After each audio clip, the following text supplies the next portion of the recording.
There we go. All right. Welcome to everyone who's joining us. I see lots of folks popping up. I'm Erin. Hello. Welcome to our Social Impact Recruiter panel. I'm the founder of Careers for Social Impact, and I'll be moderating our panel today. So welcome to everybody who's joining us. I'm going to give it a few seconds because I see lots of people are logging on. And as you join us, we're going to go over just a couple of logistics and housekeeping things before we get started here. But we would love to invite you to share with us in the chat. And do note you might have to change it to everyone because right now it might be set to chat with hosts and panelists. So bring up the chat there and choose everyone and just share with us where you're joining us from today and maybe one thing that you're excited to learn about. So while we're letting everybody get on and get settled, tell us in the chat where you're joining from, one thing you want to learn about today, and we'll get going in just a minute.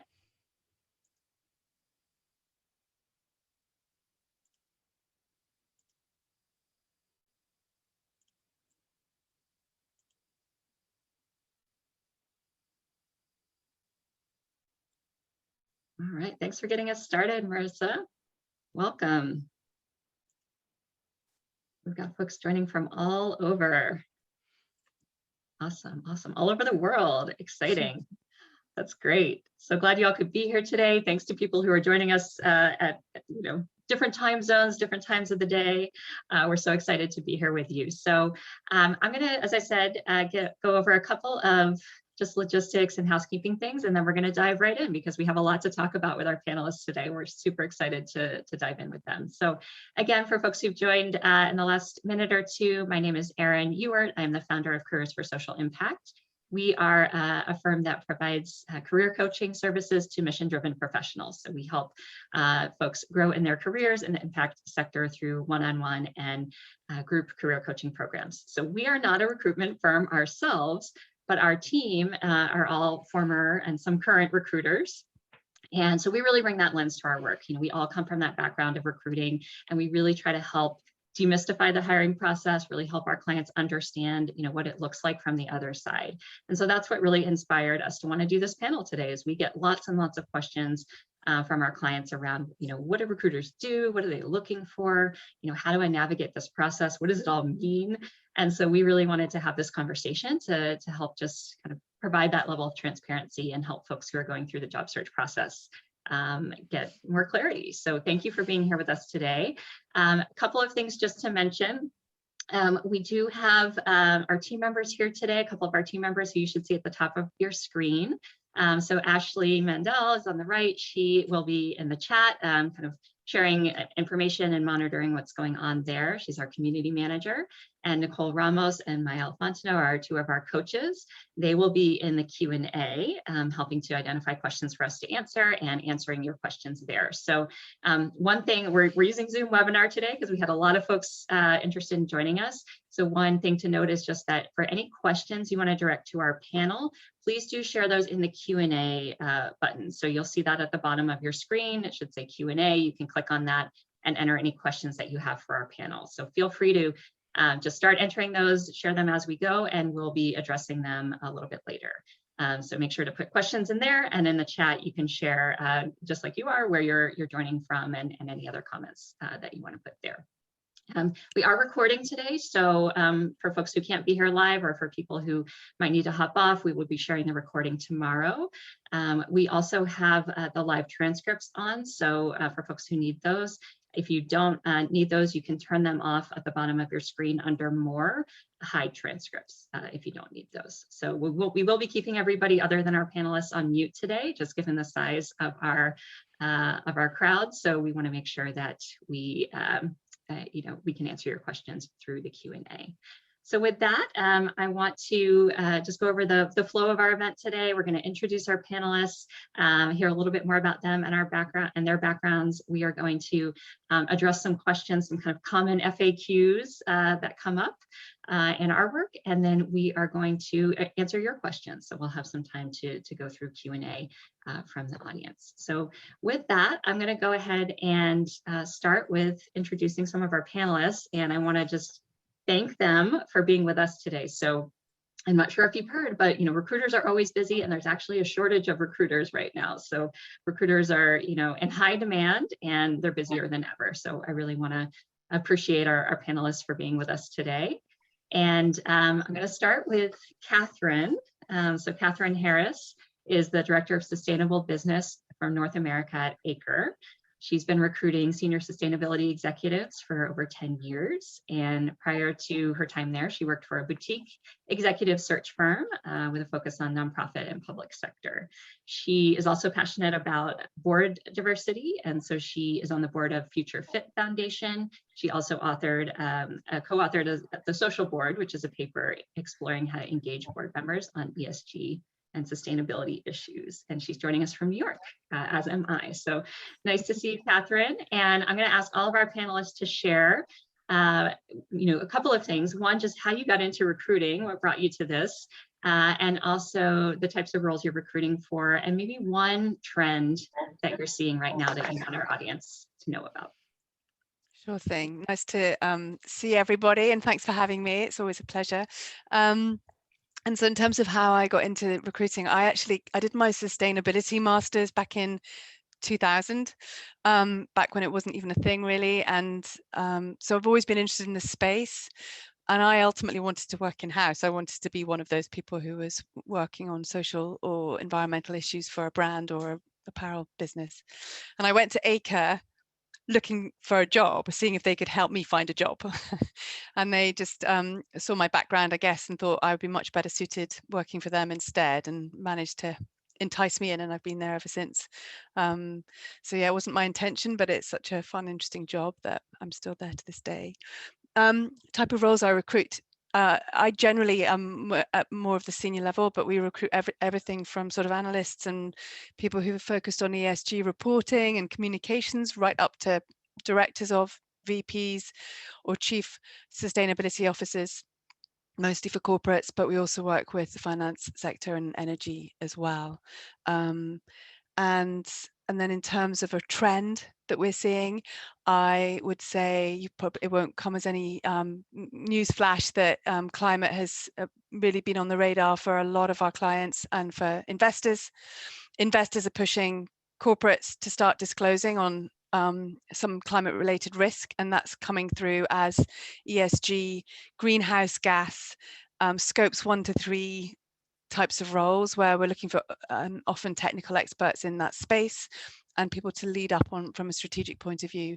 And a future trend that we will also see is on the social side, which I can explore a bit more with you later if that's, I know I'm over time, so.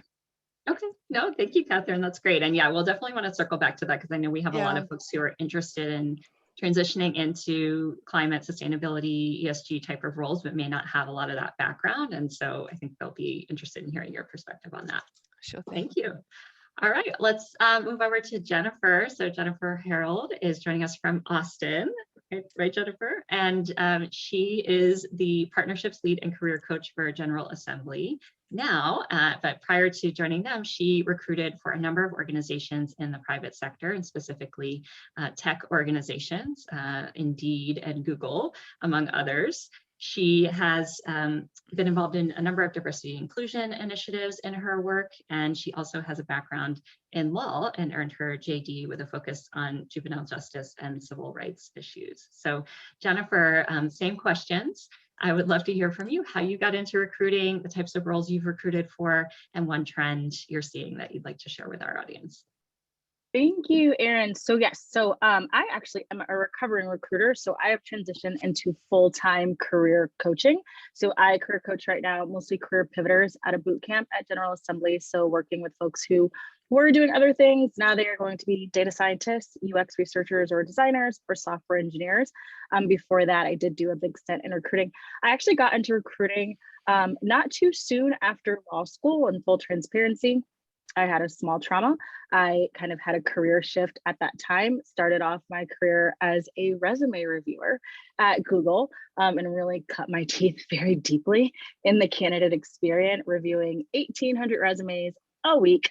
And then from that, parlayed that into recruiting all up and down the chain in every role from that process. So being a diversity and inclusion program manager for an entire company, for talent acquisition to being a recruiting coordinator, scheduler, onboarding, offer negotiation, full cycle recruiter. And I've recruited for all of the roles, from an amphiphilic scientist to a VP of cloud sales at Google to a forklift operator. Trends that I am seeing currently, working still with recruiters through partnerships work, and then also in career coaching, is some things that are, I think, anyone kind of with their pulse on recruiting right now has heard about the Great Resignation. There is something that I read recently that said that the war for talent is over and talent has won. And so one very promising trend that we are seeing right now, just in the market generally, but especially in some of these roles in tech and other places, is there's a lot of negotiation that can be done for things that candidates previously did not think that they could ask for, whether that be work-life balance, compensation, remote work, and it is an excellent time as well to try something new, because recruiters and hiring managers are having to leave the traditional search for talent behind and really dig into figuring out who can do the job in creative ways, versus just saying, well, I want somebody from Bain, BCG, or McKinsey, or I'm not going to hire anyone at all. That's over for right now. Mm-hmm. Wow, thank you, Jennifer. I love that. The 1,800 resumes struck a chord. I saw a couple people commenting on that. That's real, right? I think that's minimum. Yeah. It's important for folks to know, and we talk about that a lot with our clients, is right, when somebody's looking at literally hundreds and hundreds of resumes, how do you stand out, right? How do you get picked, right? And so that's something I definitely want to come back to as well. And yeah, I think that's such a great point around the kind of balance of power, right? In terms of who has, what job seekers can ask for. And obviously that varies across the board in terms of the role you're hiring for and everything, but that'll be interesting to dig into as well. Thank you. All right, and then moving over to Unica. So Unica Daniels is one of our amazing career coaches, has been part of our team for the last 2 years. She also runs her own coaching and consulting practice, and she's based in Atlanta. She spent the first 10 years of her career working in the private sector for tech companies like Dell and IBM, and then decided to make a career shift into the education and nonprofit sector. So when we talk about switching sectors or making career pivots, she's done it as well. She's been through that experience herself. So she focuses on recruitment and hiring of leaders for mission-driven organizations. She's recruited and placed over 100 senior and executive leaders in her recruiting work, as well as her career coaching work with us. So thanks for being here, Unica. And same question over to you, how you got into this work, what are you recruiting for, and one trend you want to share. Thanks, Erin, and thanks, everyone. I'm excited to be here. So probably similar to both Jennifer and Catherine, kind of fell into this work. So as you said, I spent 10 years kind of working in tech industry, mostly on process and technology. And one of the things when I decided to shift and transition into something more impactful, I really wanted to focus on people. And so I actually took the opportunity to move into human resources without a human resources background.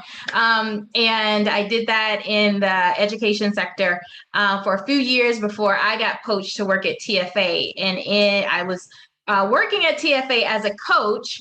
And then they went through a downsize, and I ended up in the recruitment area. And so I ended up leading recruitment for about 11 Southern states for Teach for America, recruiting teachers across the country.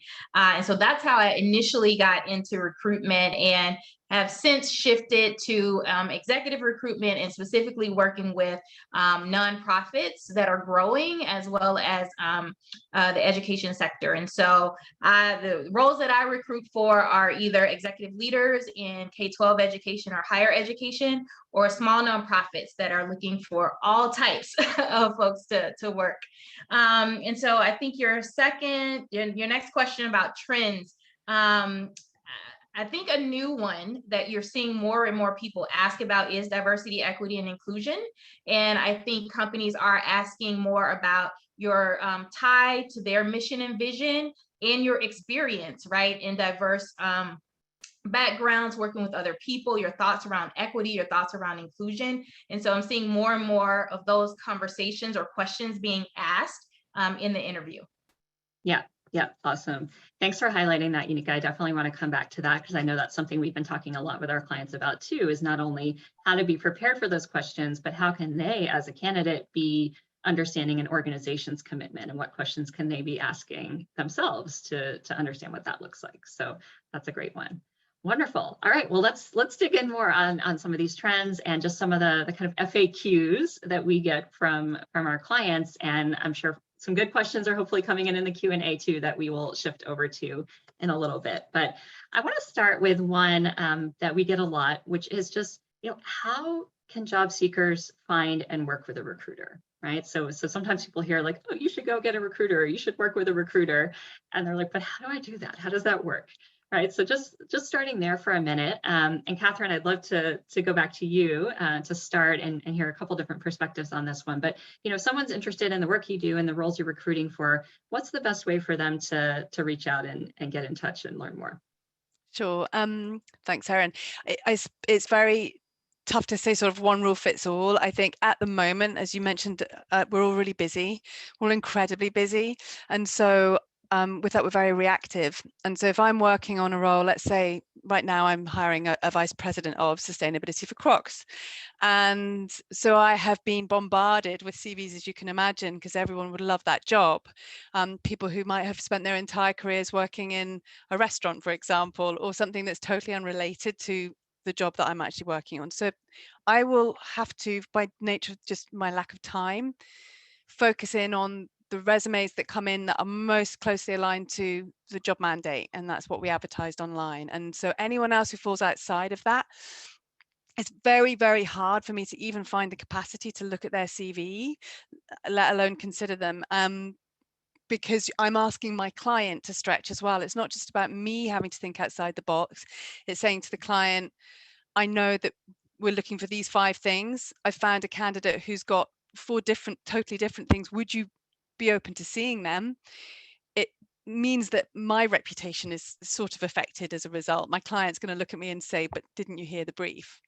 I'm asking you to find these 5 things. And so by nature of the fact that the client pays my bills, I have to stick as closely as I can to their brief and what they're looking for. And so a lot of my time is spent trying to explain to candidates why I haven't responded to them, A, because I haven't had time, and B, because they're not quite aligned. So I would start this by saying, I'm so sorry. I wish I could be there more. I wish I could do more. I just can't.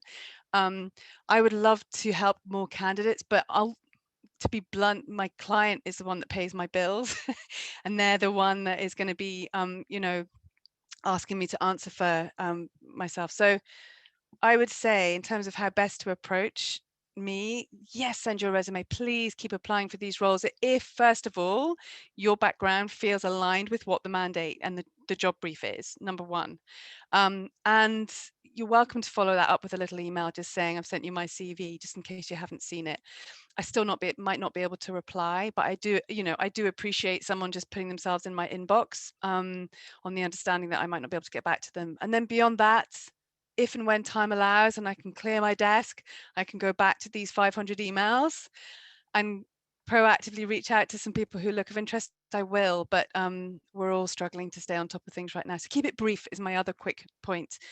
If I get a long email that's this long, I'm too scared to even read it.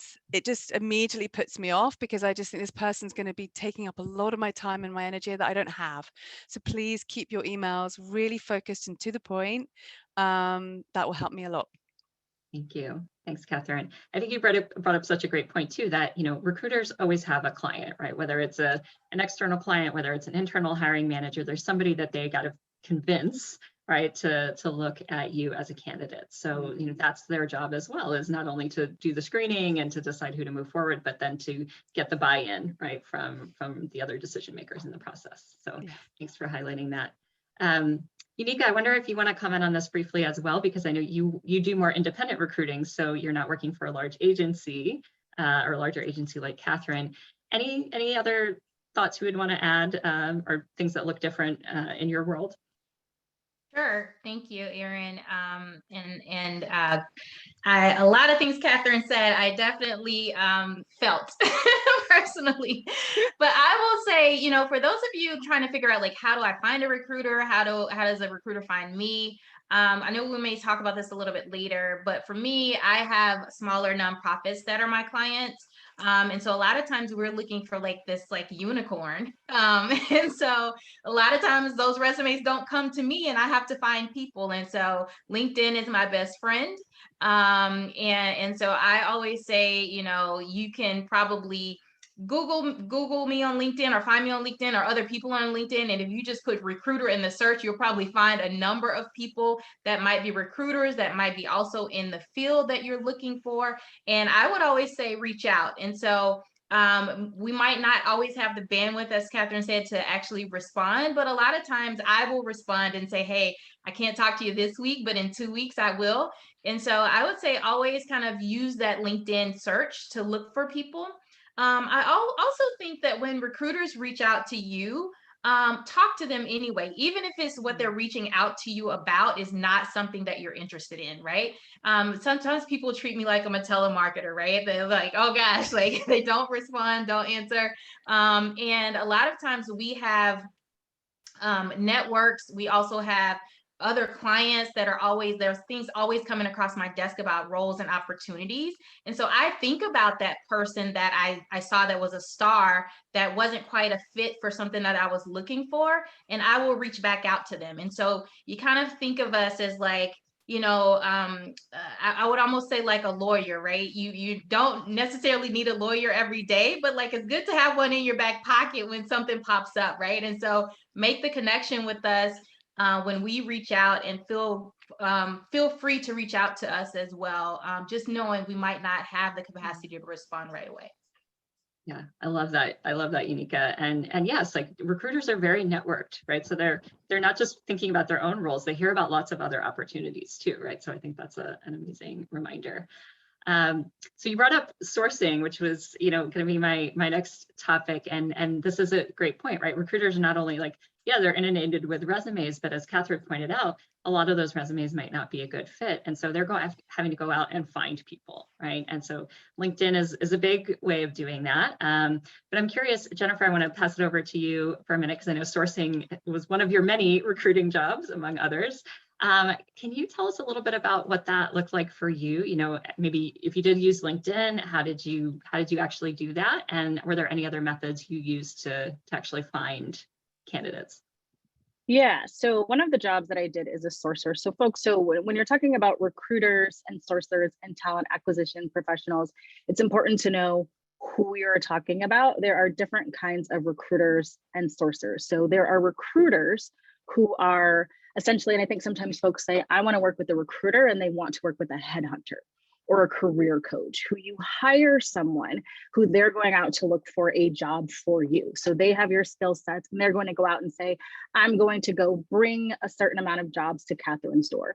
Then you have agency recruiters who maybe have a candidate and they're trying to find a bunch of people to pass on to a recruiter. And then you have internal sourcers and recruiters. And that is going to be someone who works at a particular company. They get paid for that company, and they are sourcing people specifically for roles for this company. So when you apply to a role, let's just say you go on and you want to work at Google. Google may be working with an agency.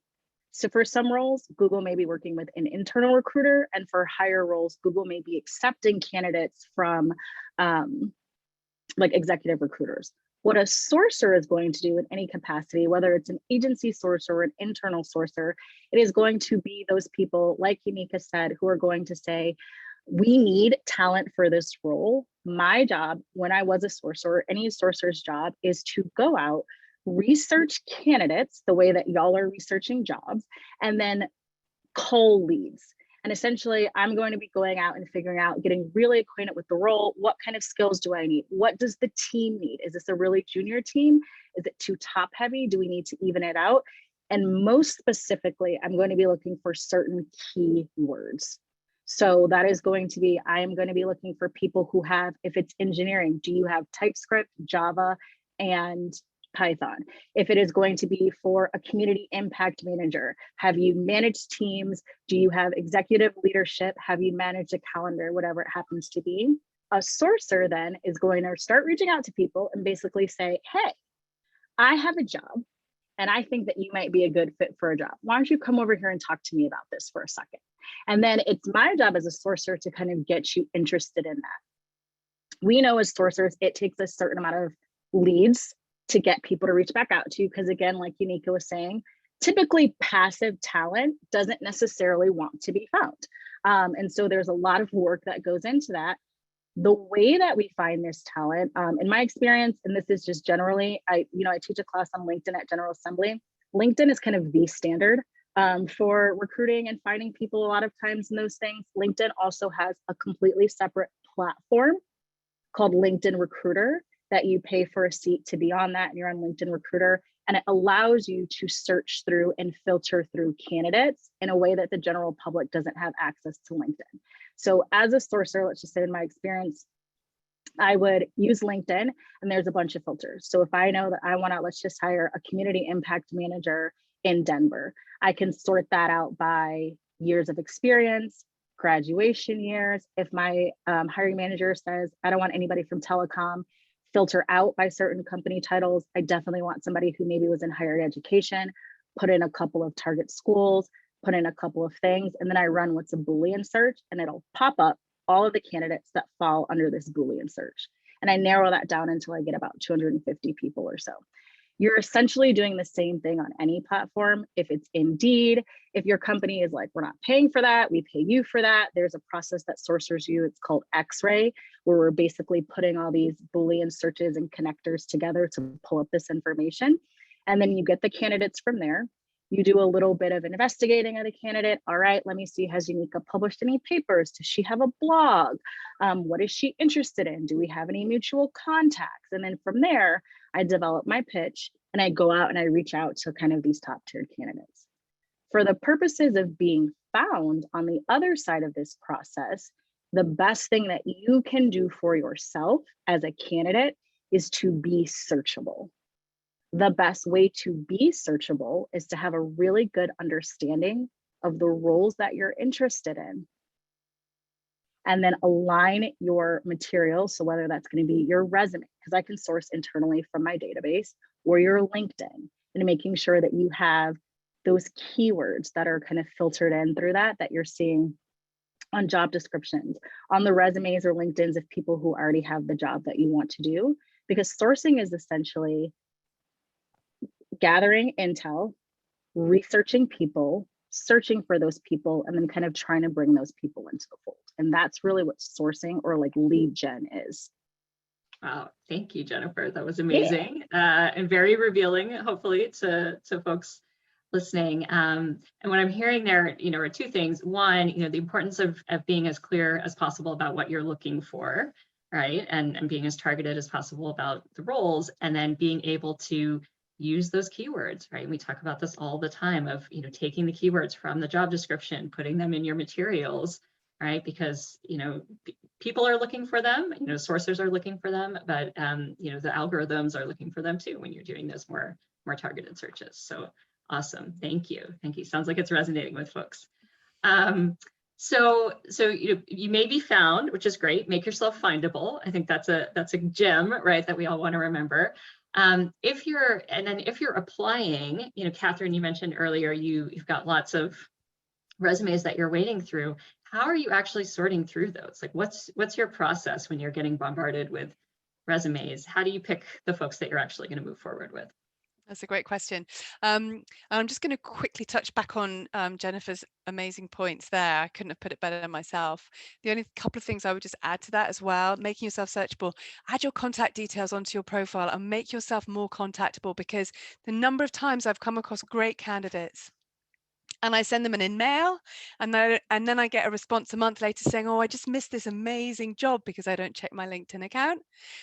And I have no way of finding your contact details otherwise. So make yourself findable from a contact point of view. The other quick point, your little spiel on the top of your LinkedIn profile, you only get 3 or 4 lines before the rest is lost. So make it count. you often see these profiles with a lot of text. And again, just to wade through that is very hard when you're scanning profiles. So keep that clear, to the point. What are your hard skills and what are your soft skills? And that goes into answering your question really on searching CVs. They say most people take 6 seconds to look at a CV, and I always thought that was, you know, rubbish, but I've watched myself scanning through, and I think 6 seconds is actually generous. I probably would take about 4 or 5 seconds to look at a CV. And so I need things to be really clear. I will be looking for where this person's working now, where they've previously worked, and is it relevant to the role that I'm working on. So for Crocs, for a nice example, maybe they work in apparel or footwear. Maybe they work in injection molding or something that's relevant, like manufacturing. That immediately makes them an interesting candidate. So number one, quick scan of where they're working. Second scan is probably their job title. I want to see, are they too senior for this job? Maybe they've not got enough years experience. That's still on the first second. The second, I might be looking at just the years they've worked in different places. Do you know, have they moved around a lot? Because that will immediately make me a little bit nervous if I see a lot of movement. Can I trust them to not jump ship after a year of being placed in this new job? And then you're sort of probably on second number 3 or 4 by this point. So I've established their job title, where they're working, where they've previously worked, and where they're based. I want to look for that. Am I going to have to relocate them? It's really not that much more complicated. And if they're ticking those boxes, then I'll spend much more time looking at their CV. But if they're not, I've already moved on to the next person. I won't even have had time to look at education, quite frankly. I would much rather hire someone who doesn't even have a degree, just to be controversial, but who's got the skill set that I'm looking for, versus, you know, someone from a Yale or whatever it might be. It's just not what makes a good candidate in my book. So yeah, keep it clear. And yeah, that's my biggest advice. Thank you, Catherine. Thank you for your honesty, right? I think it's important for people to hear this, right, and understand. I want to welcome Melissa Merritt. Melissa, I see you hopped on here. Thanks so much for joining. I'm going to try to bring you into the fold here. So Melissa is Managing Director at Good Citizen, leading searches for leading executive search in the social sector. So she's another one of our panelists. So thanks for hopping on, Melissa.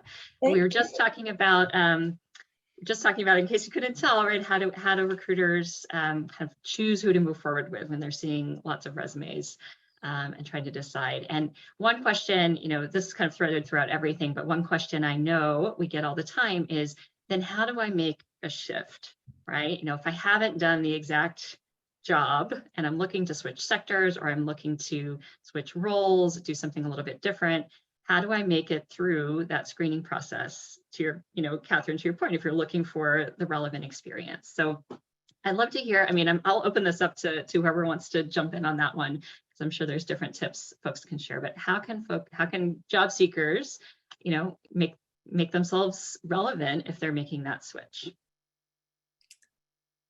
I'm going to jump in, Melissa, since you I'd be happy to, because I definitely want to, I have something I'd love to share on that score. I think that, you know, I think one of the things that we are finding, and I'm not sure if this is necessarily a trend, but we're certainly seeing much more blurring of lines between sectors. And we certainly are very sector agnostic when we're doing our assessment of candidates and looking and actually trying to identify candidates for certain roles. We're really looking for skill sets. And I think there's great power in a cover letter and being able to tell the story of your desire to be in this particular organization and in this particular role. Like if your why is strong, I think that there is some relevance there. I put a lot of stock on cover letters, and I know that isn't always the case, but I think in the social sector, you have to be, your head and heart have to be in the game. And so for me, it's really important to understand what that is. So it's not a throwaway. It's the thing I read first. That's what gets me to the resume. So I think it's really a chance for you to say how your skills can transfer into this new environment. And so, you know, I encourage people to think about it that way, because I think that gives you an in. And I think there's certain functional roles that make it much easier to make that jump. So if you have a finance background, a communications background, an HR background, those are skill sets that are needed regardless of where, you might be practicing them. And I think there's a lot of opportunity for transference of skills between sectors with those kinds of roles. Awesome. Thank you, Melissa. Yeah, don't underestimate the power of a cover letter, especially in the social sector. I similarly, when I was recruiting, put a lot of stock in them. But again, it depends on the organization, right? Larger organizations may not look at them as much, but you got to know who your target is, right, for that one. Thank you. Anyone else want to comment on that one? This is a big question. Love to hear if there's any other perspectives. Catherine, you want to jump in? Yeah, I think it doesn't do any harm to name drop as well. I think, for example, if you're working in the nonprofit sector and you're looking to pivot into the corporate space, then it doesn't do any harm to say, I've worked with Nike and Puma or whatever it might be in my capacity in this nonprofit. Trying to make yourself relevant in terms of some touch points that might make me think, okay, so they're not on a completely different planet. They understand how that world works. I can work with that. So is trying to, again, keep going back to the JD, look at what the JD is asking for and find a way to articulate in a clear and simple way how that might be relevant to your background. Sorry, I have a small dog. Dogs are welcome. Dogs are always welcome. Yeah, I hope that made sense. Yeah, absolutely. Right. So find those ties, right? If you're looking to get into the private sector and you've worked with private sector in a nonprofit capacity, or you've worked on partnerships, talk about that and be specific. Absolutely. Right. Exactly that. Jennifer. Yeah. Oh, go ahead. Go ahead, Jennifer. I would say twofold. I think, so there's two things that are happening. It is, how do you get your resume noticed? And then also, how do you get in front of people? And then three things, I guess, when you're in front of someone, how do you then get that job? I think, how do you get your resume noticed? It's going to be, tell that story to yourself before you begin to tell it to someone else. So, and we can talk about this, I think we will talk about this later and there's a bajillion resources on how to, write your resume with impact, those kinds of things. But take a look at your resume instead of, and say, what about the things that I have already done have convinced me that I'm ready to transfer into this role or into this job? And then rewrite your resume with that language, tell that story in your bullet points to that person, right? And so it could be as simple as, let's just say, I'm a career coach. I take a course from General Assembly and I want to be a designer. And I'm looking at, okay, I've done curriculum work before. What elements of teaching my class, what elements of the curriculum work that I've done have any kind of design usage in it? Do I have to consider a persona? That's a lot of the same kind of work that you're doing. Did I consider the personas for my students to design visually pleasing and user-friendly curriculum? That's a very differently written bullet point than I taught a certain amount of students. So think about what has convinced you that your skills are transferable, and then rewrite that for your audience. I think the second thing that you're looking to do too is, if your resume is not tops, right, for your particular industry, you may need to connect with, and I say this for everyone regardless, connect with people, begin to move in that industry, begin to have conversations with people in that space. It doesn't have to be a recruiter or somebody who's making a hiring decision, but if you know that you want to move into the private sector or that kind of stuff, start reaching out to people on LinkedIn, start going to these events, start seeing who's in the chat, start saying, I really like the question, I went to your panel, and have those conversations. Because you can't necessarily ride your reputation into an interview, but if you can connect with someone, they may be able to use their reputation to at least let you have this conversation. And then when you get the opportunity to have that conversation, this is 100% a framing issue. And it's, how are you dictating to the other person in the room what your skills are and why they are relevant, right? So at this time too, you are really trying to put yourself into a position where you can articulate that you have made a series of intentional decisions that have led you to this point where you are standing in front of them. And here's how everything that I did led to this point. Here's the commonality in all of the things that I have done. And that excellence anywhere is an indicator of excellence everywhere. So here's how I was rad at everything that I did before that. And so a really quick example of this is I used to really struggle when I first got into recruiting, and then I was moving into DEI work, because that immediate question is, why are you a recruiter? You have a JD, why aren't you doing law? And I really kind of felt the need to like explain that away, or just say, well, well, did you see that I work at Google? Like, why are you even talking about this before? But what I have learned to do instead is take ownership of my story and say, no, I didn't hop around to a bunch of stuff. There is something inside of me that is consistent. And for me, that is, I have a passion for access. And so the way that I tell my story now isn't, I've had a bunch of different careers, but I'm really interested in career coaching now. I've always had a passion for making sure that folks have access to the things that they need, whether that is access to their civil liberties or their freedom as a lawyer, access to jobs or equitable pay as a diversity, equity, and inclusion practitioner, or access to information that helps them navigate the process as a career coach. That's what really drives me. You drop in a couple little flex examples for each job and you kind of do those things, right? Excellence. So in law, I had the opportunity to represent like my supervising attorney at the UN. It was the same thing. You talk about a couple of projects, give examples, and then you just wrap that story up with all of these things have really led me to a place where I realized the best way for me to give the access to the most people is as a career coach. And what I love about General Assembly is blah, blah, blah, blah, blah from there. But it's really going to be like those touch points. Tell your resume story in a way that you've already convinced yourself, network, and start to be a part of this community. You have to think of yourself as a part of it before anyone else is going to. So take that ownership. And then when you are in front of those people, you dictate to them why you're excellent for this, but you don't apologize that you haven't done it yet. Yeah, I love that. I love that, right? Yeah, taking the ownership and embracing, right? Like embracing what makes you unique and making that part of your story instead of trying to hide it. Yes, love that. If I could just quickly add a couple of points to that please. as well. In terms of making that pivot, I also would add that if anyone is working, for example, in marketing, and they want to get more into a sustainability role, the best and the first place you should be looking is in your actual role itself.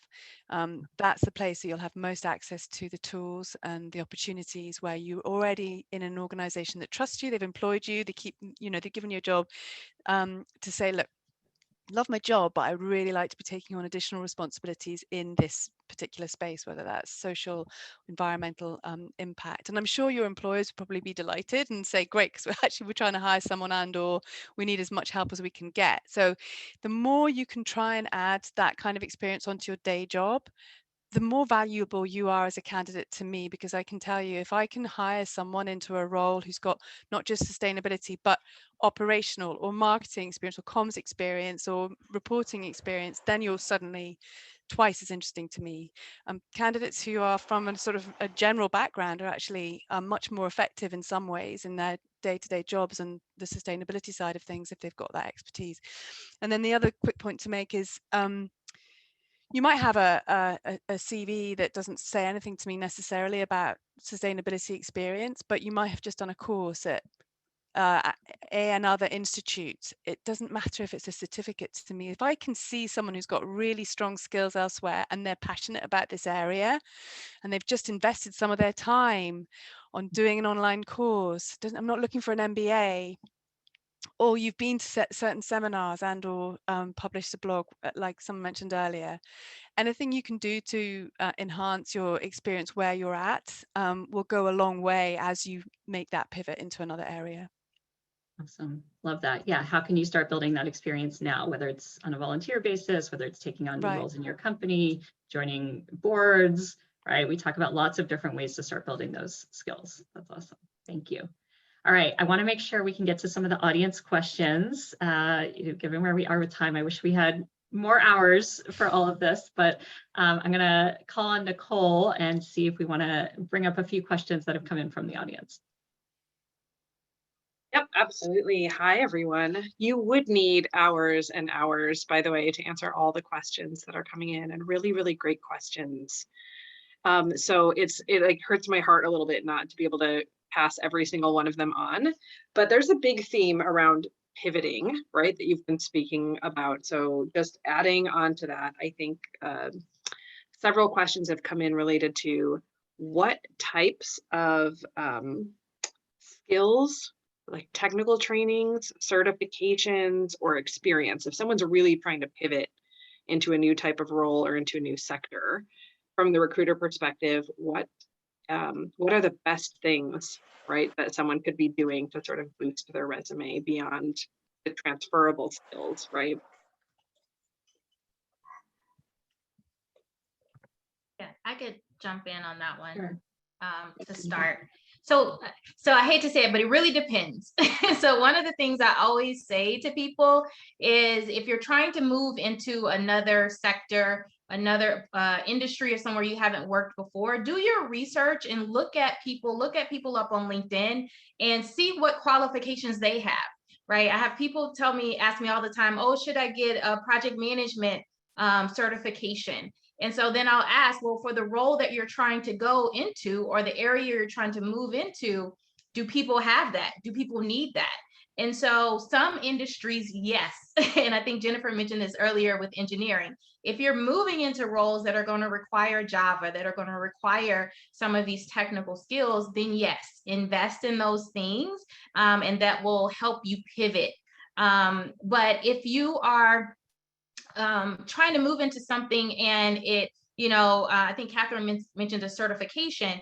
Yeah, if you're moving into sustainability and you don't have any sustainability background, it might be helpful then to get a little bit of education around sustainability. And so I always say do your research in terms of the areas you're trying to move into, to see if that degree or if that certification or if experience on a board is necessary in order for you to do that. And I think the second piece that I think Jennifer mentioned earlier is the networking piece. So reach out to people who are doing what you want to do. Find out about their path. Find out if it was necessary for them, what was necessary for them to move into that arena. So I would say those are kind of the additional things besides what was mentioned earlier with those transferable skills. One thing that I'd add to what you said, Yannicka, is the informational interviews are really, I think, really powerful. Most people are open to doing those because they're non-threatening. You're not asking them for the job. You're just asking for their advice, and you're inviting them to tell their story. Everyone loves to tell their story, so I think that's really, really good advice.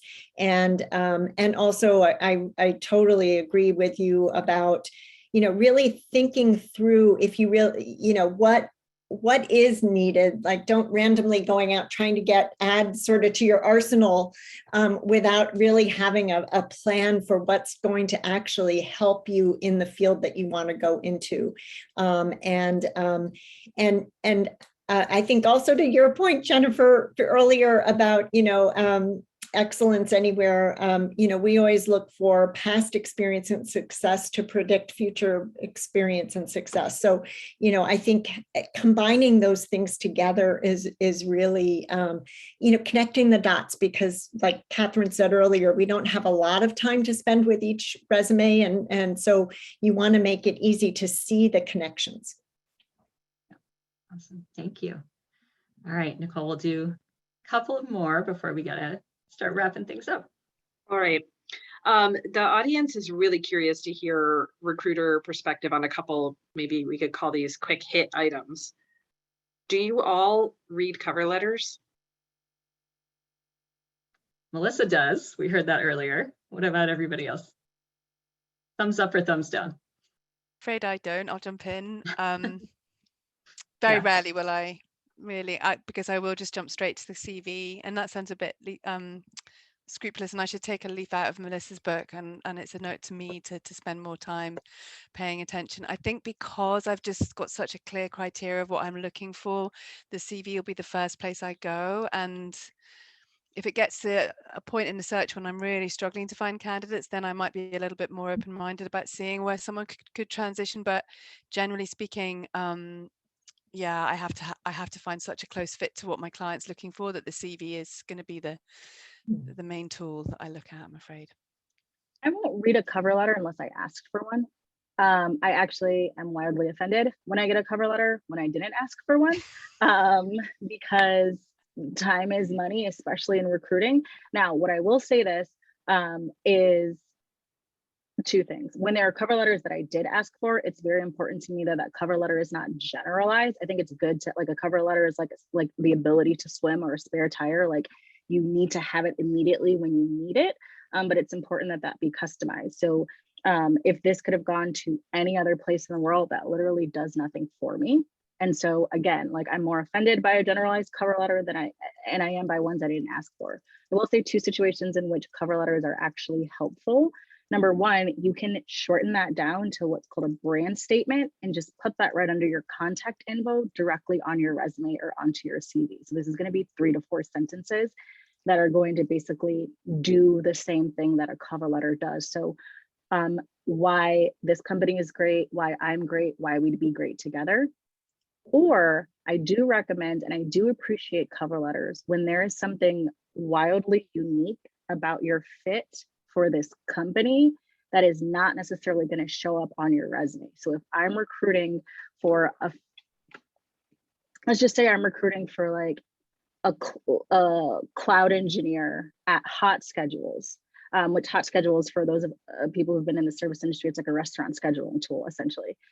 I don't care about getting a cover letter it's like all about your cloud sales. However, if you came up and you're a Michelin star chef who then moved into cloud sales, that's wildly interesting to me. And that is something that I can use to advocate for you, to say, like, they understand our end user, they're really aligned with our mission. I want to get this person on the phone for something like that. It's like, I don't like cover letters that I didn't ask for. I don't like generic cover letters. However, if I asked for it, or if you were going to send it, and you can explain to me something about you that makes you uniquely qualified to the role, and that demonstrates you know what we do here and why we do it, that can actually be really helpful for you, because it can, especially for pivoters, it can help me be like, well, no, maybe they weren't in cloud sales because they were getting all this other awesome experience that these 18 cloud sales people do not have. Right. So how are you different? How are you unique again? Yeah. All right. One more, Nicole. I read every cover letter. I read every one. But I recruit mostly for small nonprofits that have a very strong mission and vision. And so we are looking for candidates to articulate what that is. And sometimes that only comes through in the cover letter. So so I would just add on, be really clear about like where you're applying to, and the volume and social sectors. A lot of times we want to hear what Melissa said earlier. We want to hear that why. Absolutely. Yeah. And varies a lot. We ask for them. So I'm like Jennifer, if we don't get one, I'm very annoyed because I've asked specifically. But big foundations want to know too. They want to know why, someone wants to be part of it. Yeah. Awesome. Yeah. So again, pay attention. What are they looking for? What are they asking for? Right. All right. Is there one more quick one, Nicole? I mean, all of these are complex and nuanced questions, right? People are spending a lot of time thinking about their jobs and careers and their job search. But the last question I'll say is, this has come up several times in the Q&A. Why do candidates get rejected for being overqualified? That's such a good one. I can jump in. Yeah, Just to start. It's more just a concern that they'll get bored very quickly. Like, I want to place someone who's going to still be there in a year or 2 or 3's time and see a sort of a runway for growth and stimulation and to feel challenged. Someone comes in and they've already been there, done that sort of thing. My first thought will be, maybe they're just looking for this job because they need a job, and this is just a time when they're, they're going for it for that reason. So yeah, I would worry about the sustainability in the true sense of the word of them in that role. Without getting bored. And it's, people sort of say, well, I don't mind about job titles and I don't mind about salary, so I'm happy to to sort of take a dip in terms of my job title or even salary. And I would again push back and say, you're saying that now, but think about longer term, your career progression. By taking a step back now, it's going to make it 10 times harder for you to progress further down the line to where you are right this minute, sort of thing. So my advice is always to try and see a progression if you can, and not jump too far back. Otherwise, you know, you'll be bored, and then I'll be worried that I'll have to be looking for your replacement in 6 months' time. Yep, I totally agree with Catherine. Oh, sorry, Melissa. No, go for it. And so one thing that you have to do as a candidate is to pull down whatever perception I might have when I first see your resume or your LinkedIn. And so for me, that's one of the reasons why cover letter is important, because you need to explain to me what's happening so that I can pull some of those things down. I've had people tell me, I've had people come across and say, hey, for the next 3 to 5 years, this is exactly what I'm looking for because of family obligations, because of where I am in my career, and so being able to just, as Catherine was talking about, that trajectory, tell us what that trajectory looks like in your lens, from your viewpoint. That then helps kind of fight against some of those immediate thoughts that we have when we see that someone's overqualified. Yes, love that. It's also a compensation issue, to be perfectly frank. I mean, the reality of it, there is certain compensation ranges that I'm going to be able to reasonably offer to someone who has 2 years of experience. That the feeling, I'll be straight up with y'all, the feeling with recruiters is exactly what Catherine's saying. The second you can be compensated for your experience, you're out and I'm back where I started. Because if you, with this amount of, now this does not apply to true career pivoters, for the record. There's a totally different conversation. But the idea is, if you will take this amount of money, there's some desperation happening there. And when you are no longer desperate, I'm going to be on the hunt again. Yeah, thank you for the honesty. So it's important to understand that perspective, right? And to Unica's point, you got to tell that story. If this really is what makes sense for you right now, you got to sell that, and you got to convince the recruiter of that. Yeah.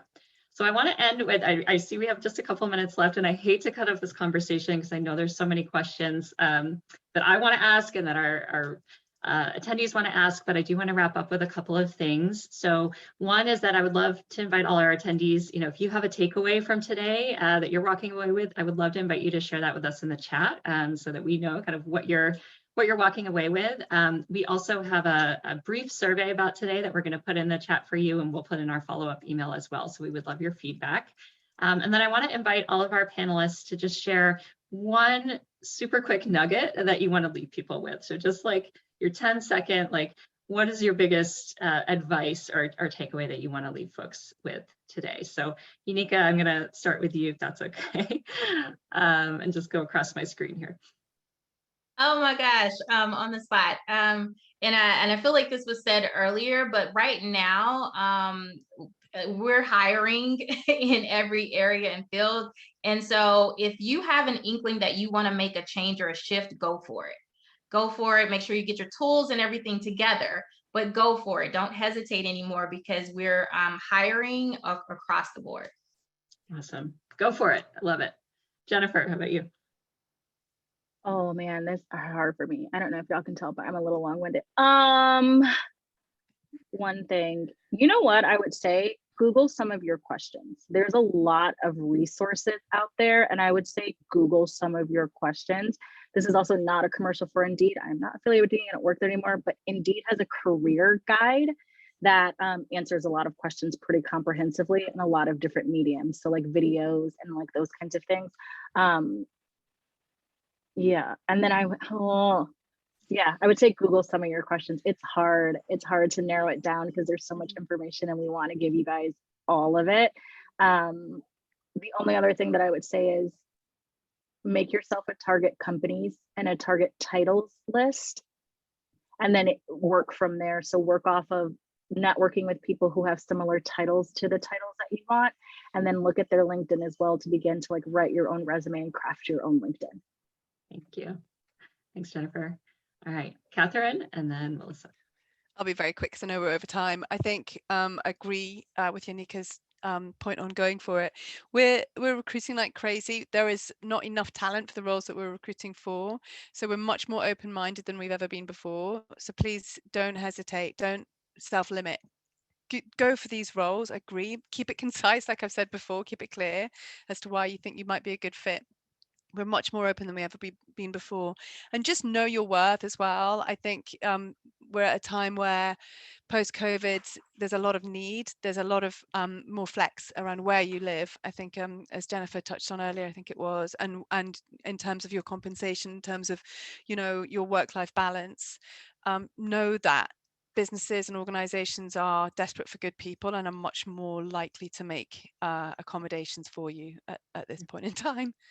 Always negotiate. Always Negotiate and know your worth, especially Yeah. as ladies out there. We're not very good at asking for things. 100%. Thank you, Yeah. Catherine. Melissa, over to you. I would just say when you get in front of someone, when you have that interview, it is such a rich opportunity to tell your story. Use examples. Examples are the best way for people to recognize what you've actually been able to accomplish, and just, you know, really think it through ahead of time so you can be succinct. I find most people really lose out in an interview because they start to ramble. They forget the question, they didn't answer it. Like really kind of nail it with, if you know your experience and you can give examples that you think will be relevant, you're golden. Love it. Thank you all so much. I just want to extend a huge thank you to all of you for being here, to everyone who came and joined us today. We're going to put in the chat as well a little bit of information about some of our upcoming events. So if you're hearing all this and you're like, I want to do these things that they're saying, but I need some help, that is what we do, right? That is what we specialize in. So we have a program coming up in January. We have a retreat coming up next week that we're going to share a special offer on for you. So if you want help navigating all of this, that's where we come in. So we would love to talk to you more about that if you'd like that kind of support. For now, though, I just want to, again, extend a huge thank you to all of our panelists for being here, to everyone that joined us. Happy holidays to all of you, and we hope we'll see you again at one of our future events. So thank you, everyone. Have a wonderful rest of your day. Thank you. Thanks. Bye, everyone. Bye.